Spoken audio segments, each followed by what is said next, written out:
cops, one case, 24 hours to take down a syndicate. What's up, Dreamer Tribe? What's up, world? I am Bianca, and this is my review for Shatter's newly released first-person co-op shooter game, Rico. Ladies and gentlemen, welcome to Rico.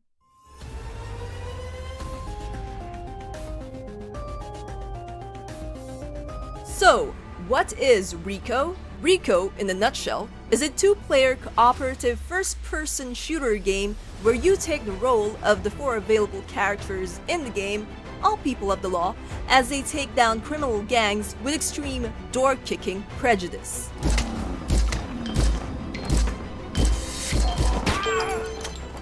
This game boasts of procedurally generated cases, which makes it so that no two games can ever be the same, or no two cases can ever be the same. It also has local and online cooperative gameplay modes of pure ass-kicking carnage. There are currently three main gameplay modes.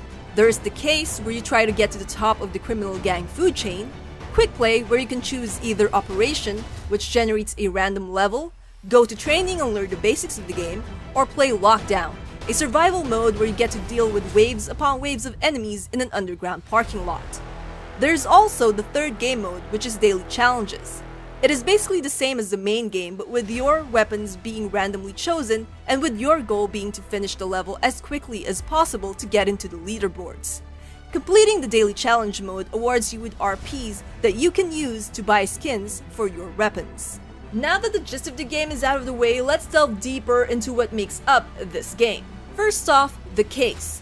As the intro for this video suggests, you play as one of the four characters scouted to be a part of Rico, and it's your job to crack down on the gangs that is messing with everything the law stands for within 24 hours. Having said that, the 24 hours thing, it's not in real time. It would have been cool if that was the case though. Now, taking down crime isn't as linear as you might think. You are given several options on which route to take and which enemies to take down as you make your way to the kingpin of the crime organization you are currently tracking down. Some routes end in a, well, dead end though, so be careful of your choices. Now the characters. There's nothing really special about the characters in this game. You choose them based on which one catches your eye rather than which one has the skill you want or the weapon that you want, because in this game all skills that you unlocked are shared within all characters, and the same goes for the weapons. Now you can start your playthrough with one character and you can switch to another one, and it doesn't really matter. You can still continue on with all the weapons you've unlocked and all the upgrades you've unlocked and all the skills that you have learned through your progression.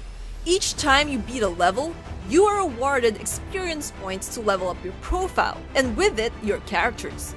Leveling up unlocks skills for all of them to use, which are useful especially if you are playing this solo.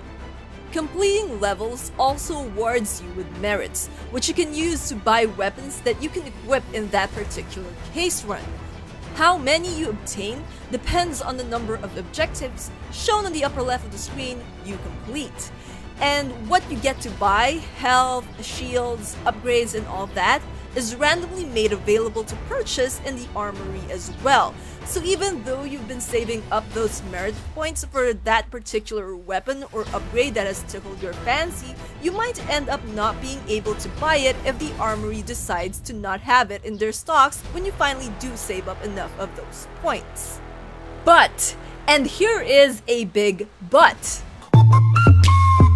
Wiggle, wiggle, wiggle. No, not that kind of big butt. Anyways, whatever you unlock in terms of weapons will be lost the moment you hit that dreaded game over screen.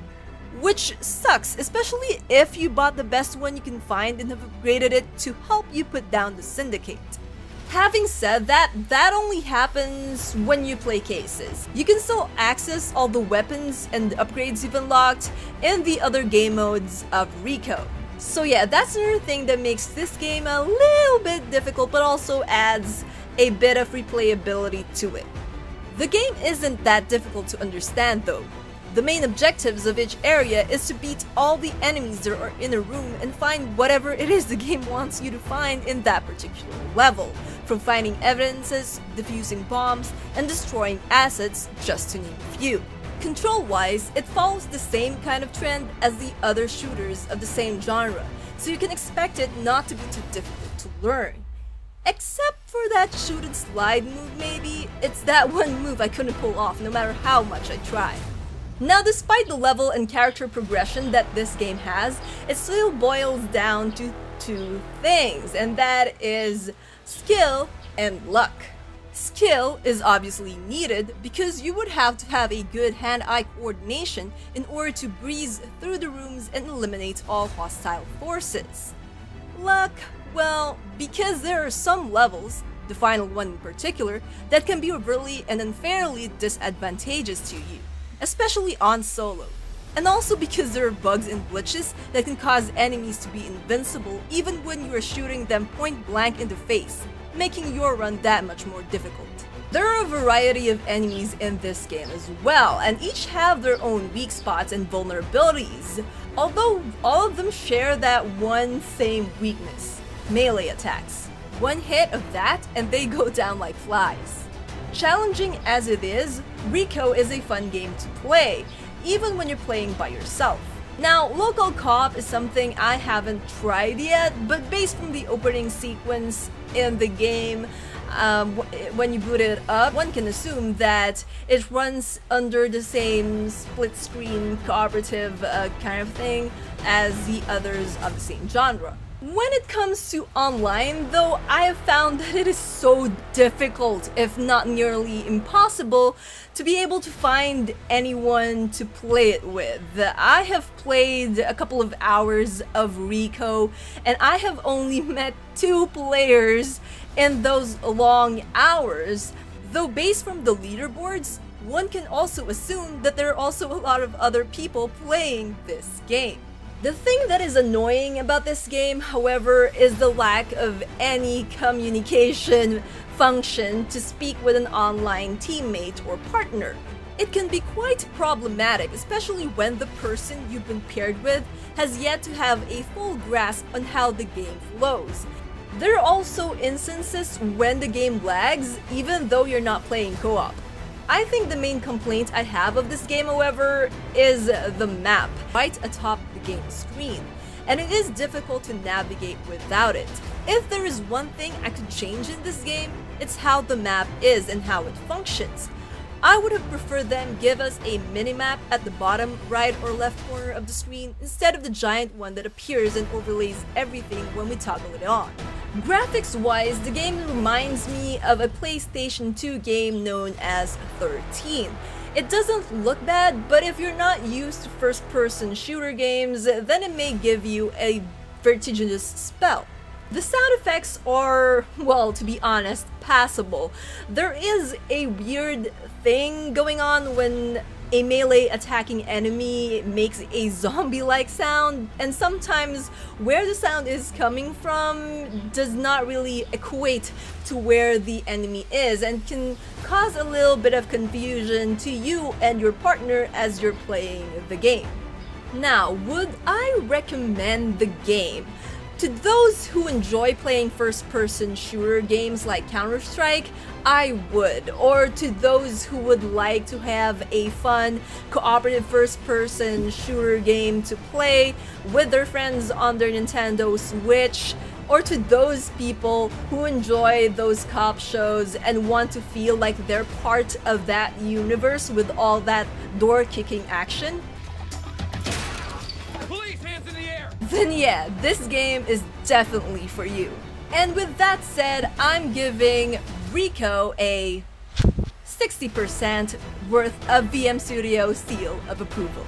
Overall, I feel like this game has a lot of potential and could grow into something big if given a chance and improved upon. I, though not really am that great with this kinds of games, found myself having fun with the challenge that this title provided, regardless of the fact that I was having difficulty joining a party or finding anyone online to play it with. So that about does it for this review. And to the members of the Switch Corps, those people who own a Nintendo Switch that are watching this video, tell me on the comments section below if you guys have played Rico or if you are planning to purchase it and play it for yourselves, and what are your thoughts about the game if you have played it. I would like to know, so tell me on the comment section below. Again, thank you all for watching, and I'll see you all in the next video. Until then, you guys know the drill. Dream on, fly on. Bye bye now. What's up, Dreamer Tribe? What's up, world? I am Bianca, and thank you so much for watching this video. If you enjoyed the content of this video, don't forget to hit that thumbs up button to let me know. And also, if you haven't subscribed yet and you want to be a part of the Dreamer Tribe, just hit on that subscribe button. We also have tons of different content here on my channel, so be sure to check those out. Until the next video, dream on, fly on.